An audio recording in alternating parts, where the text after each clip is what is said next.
చాలా చక్కగా మరి బైబిల్ పఠనం చదివినటువంటి సోదరి రేణుకమ్మకి మరియు సోదరి పుష్ప గారికి దేవుని పేరట వందనాలు తెలియజేస్తూ ఉన్నాను.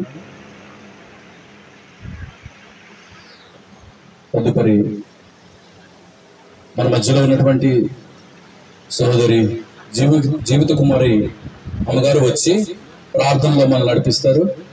వారు వచ్చి ప్రార్థనలో నడిపించవలసిందిగా ప్రభుపేట మనం చేస్తూ ఉన్నాం.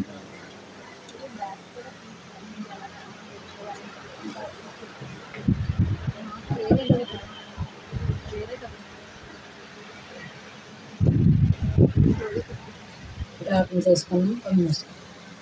స్తోత్రం మహాపరిశుద్ధుడ మహోన్నతుడ ప్రేమ గల తండ్రి, తండ్రి. నేను మా నాన్నగారి చిన్న కొడుకును. ఆయనకి మా మీద ఎంత ప్రేమ ఉందో మీకు ఈరోజు చెప్పాలనుకుంటున్నాను. అందుకే నేను బేసిక్లీ మాట్లాడినండి ఎక్కువ.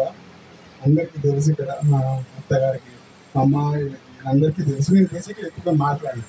ఇక్కడికి వచ్చానంటే వాళ్ళందరూ చాలా ఆశ్చర్యపోతూ ఉంటారు. నేను ఎందుకు వచ్చాను అంటే మా నాన్నగారు నా మీద చూపించిన ప్రేమ చాలా ఉన్నాయి.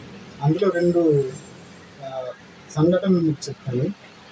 చిన్నప్పుడు 2006 అనుకుంటాడు, మాకు మొబైల్స్ ఉండేవి కాదు. ఫస్ట్ మొబైల్ వచ్చింది, నోకియా మొబైల్ అని అందరికీ గుర్తుంది. చిన్న మొబైల్ ఉంది, నోకియా. నేను మా అన్న ఇద్దరం ఏడుస్తూ అడిగామన్నమాట, మొబైల్ కావాలి అని. వారం కూడా అవ్వలేదండి, మొబైల్ తీసుకొచ్చి కింద రోడ్డు మీద మాకు కనబడుతున్నారు. మా అమ్మగారు మా నాన్నగారు నడుస్తున్నారు, కింద కనబడుతున్నారు. నేను పరిగెత్తుకుంటూ వెళ్ళి అడిగాను ఎక్కడి నుంచి వస్తున్నారు. మా నాన్నగారు మొబైల్ వెనకాల ఇలా దాచారండి. ఇలా దాచి మాకు చూపిద్దామని, అంటే ఆయన మా కళ్ళల్లో ఆనందం చూద్దామని అనుకున్నారు. ఇలా తీసి ఇలా చూపించారండి.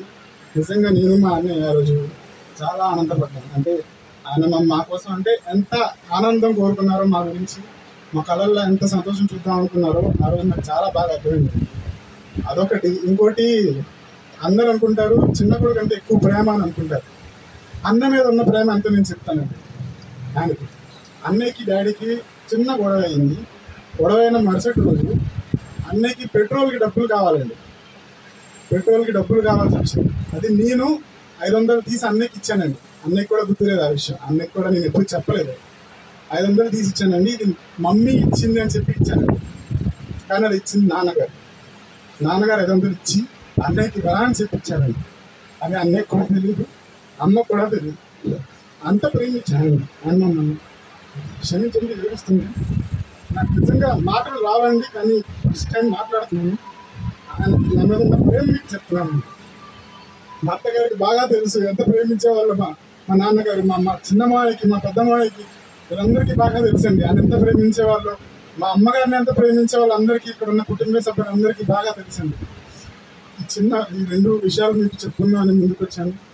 దేవునికి స్తోత్రం.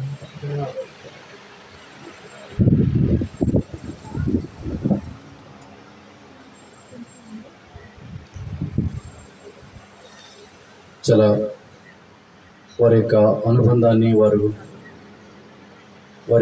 వారి ప్రేమను చిన్న కుమారుడు పైన, పెద్ద కుమారుడు పైన ఏ విధంగా వారి యొక్క తండ్రి గారు చూపించారు అనే విషయాలను మరి విన్నాం కదా.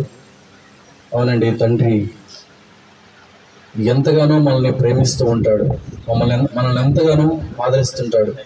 అంటే ఎవరి తండ్రి అయినా సరే ఏంటంటే కుమారుల పైన ప్రేమ చూపించలేనట్టుగా కనిపిస్తారు, కానీ ప్రేమ చూపిస్తూనే ఉంటారు కాదు.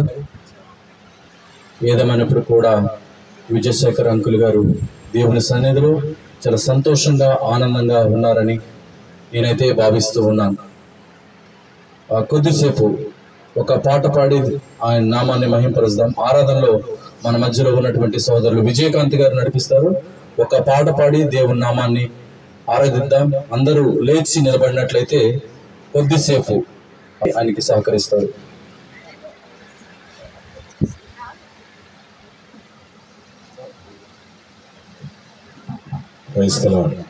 లేచి నిలబడదాం.